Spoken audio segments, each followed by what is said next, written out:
What's going on, guys? Gamers Goon here today with your week 2 of the playoffs, the divisional round predictions, and we're starting it off in about an hour away. It's about 12:30 my time, and 1:30 is when kickoff begins for these games.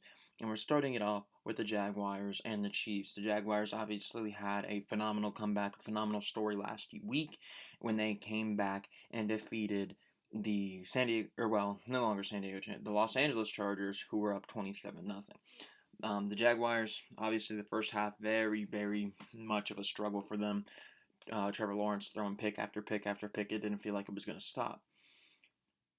It's going to be a little bit more of a task this week, though. You got the Chiefs going into it. The Chiefs obviously had the bye. The Chiefs have Patrick Mahomes on their side. The Chiefs have had a really good season themselves. And unfortunately for the Jaguars, I think they're probably going to run into a brick wall here. The Jaguars story is a great story. A team that picked atop the draft last season took Trayvon Walker, and this season, I guess no less than a year later, literally the season that Trayvon Walker's still a rookie. The same season, they are back in the playoffs, and they actually won a game in the wild card round, but if you're struggling against the Chargers, I think that's going to be a little bit elevated when you come up against the Chiefs and Patrick Mahomes in Kansas City. From what I've seen and what I've heard online, Kansas City is seemingly popping. Big tailgates going on today in Kansas City. Everybody's excited for this game. Kansas City, I'm taking them for the victory. And then we get a game on Saturday Night Football, and I actually am very excited for this one because I think this will be a better game than the first game of the day between the Chiefs and the Jaguars, and that's the Giants-Eagles rivalry. Now, granted, the Eagles have had a really good year. They beat the Giants twice already this season, division rivals. I'm interested to see how it goes, man. I'm still interested to see how it goes. I think the Giants are one of those teams that while they shouldn't be here. They're ahead of schedule when it comes to their rebuild. They're still a gritty team. They're a team that's going to fight and a team that's going to claw and a team that's going to give out good effort. They were able to beat the Vikings last week. Something tells me that the Eagles are a little bit more difficult than the Vikings, so they might also run into a brick wall, but it should be at least a fun game because you're going to have the emotion of it being a rivalry game. You're going to have the emotion from being a divisional matchup. You're going to have all that emotion from just what it means to be in the NFC East for both of these teams. And both of these teams obviously fighting for a spot in the conference championship game. So I'm going to go with the Eagles. The Eagles seem like the safe pick. I don't think the Eagles are necessarily what they're made to be with their record, but I think they probably do beat the Giants. Then we get Sunday, January 22nd. We got the noon game my time. Cincinnati travels to Buffalo to play a match that we did not get to see in its totality in the regular season, obviously with the Damar Hamlin situation. Still prayers going out to Damar Hamlin and his recovery. But unfortunately that game was not able to continue because obviously we're thinking about much larger than life consequences. Football, it becomes secondary in that situation. But this game, we're gonna see it, and it's gonna be something. The Bengals, they came out, they were looking strong early on against the Bills a couple weeks ago during that matchup. And the Bills, obviously, they're playing for a bigger purpose than the football team itself. They're playing for Damar Hamlin and what he went through to put his body on the line for his team. So obviously this game is going to be a big game, and both of these teams, obviously teams that I could see in the Super Bowl. We've been saying it. The Bengals obviously were there last year. We've been saying it the last few years that the Bills, they were one or two pieces away. They're one or two bad plays away. They're one or two calls away. They got screwed over by the overtime rule last year. It seems like we're always saying that the Bills were just this close to making it to the Super Bowl. And I think if the Bills did make it to the Super Bowl, they probably won the Super Bowl.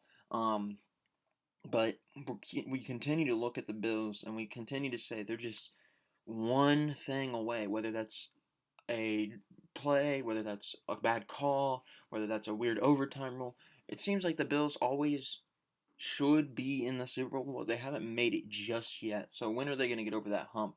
The Bills, obviously, they've struggled offensively. You look at their offense and you don't think they're struggling offensively, but they almost turned the. I believe Josh Allen threw 2 interceptions and fumbled the ball twice. I don't think he lost both fumbles. I'm not quite clear. I don't quite remember that, but I do remember him struggling a little bit last game, and those are things that you gotta figure it out. You can't be turning the ball over. You can't give the other team opportunities, especially if you're planning on going to a Super Bowl.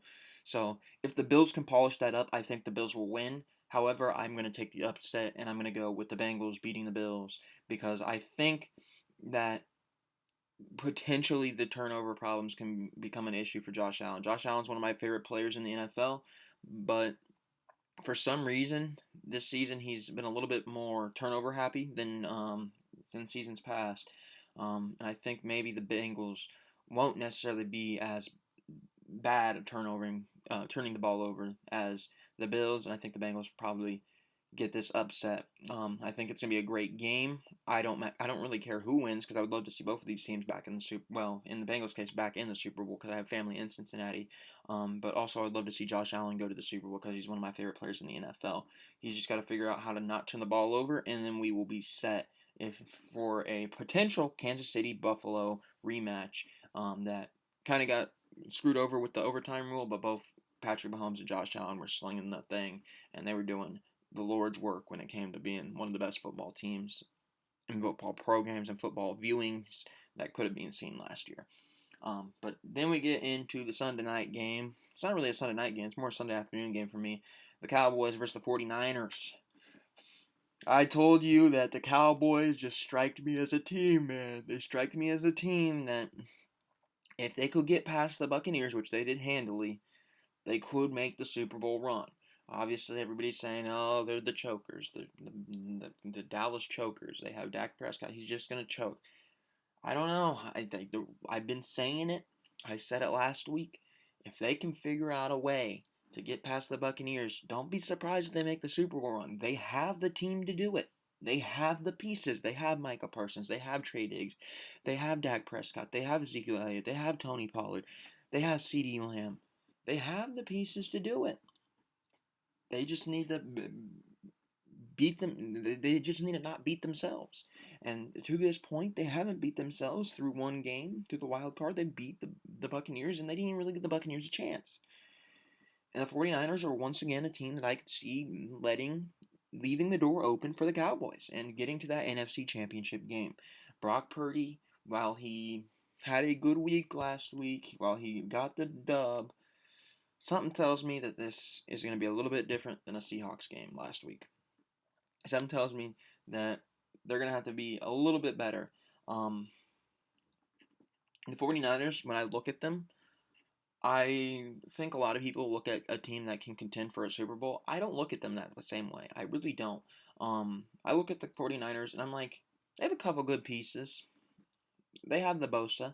They have Christian McCaffrey. They have Deebo Samuelson. They have Brandon Ayuk. But I think they're still vulnerable with Brock Purdy at the QB. I think he's a good quarterback to get you through when you're playing lesser teams. But the spotlight's going to be on him tomorrow. Can he get you past a team in a playoffs that you are not necessarily quite better? It was obvious that the Seahawks were not going to be as good as the 49ers going into that game. I thought maybe they'd give up a little bit of fight. They didn't. But you're facing a team on equal talent level now. You're not facing somebody that's relying on somebody that came into the year as a second string quarterback or the secondary of rookies. You're not doing that. You're facing against Trey Diggs, who's led the NFL in interceptions. You're facing against Micah Parsons, who's probably the defensive player of the year. You're playing against Dak Prescott, who's a savvy veteran that can actually run the ball. You're facing a lot of people on the Cowboys team. CeeDee Lamb, Ezekiel Elliott, Tony Pollard. They can throw a lot of bodies at you. Granted, the 49ers offense can do the same. They got Kittle. They got Ayuk. They got Samuel. They got McCaffrey. But I don't know what it is telling me that I just don't. I think the 49ers are pretenders. I could very well bite my own words here, and the Cowboys could be the pretenders in this situation. But I'm taking the Cowboys. I don't know what's guiding me that way, but I don't think that the 49ers are really that good. Um, and maybe that's personal bias because the Bears beat them. I don't know, but something about it just tells me that the 49ers. Yes, they went up and they picked Christian McCaffrey. Yes, they have two good receivers, but something just doesn't feel right with their team. And I don't know if it's maybe that it's not Jimmy Garoppolo, whether it's not Trey Lance. Maybe I'm just not thinking great enough against Brock Purdy, getting it done against a top tier team. I don't know what it is, but something's telling me the Cowboys are winning this game. So I'm going to go with the Cowboys. How about them Cowboys? And that's going to conclude it for this video. I will see you guys after the conclusion of this week's games, and we will obviously recap it like we have done in the previous week, in Wild Card Week, and we'll continue to do that leading up and after the Super Bowl this upcoming year. But thank you guys for watching, and I'll see you next time.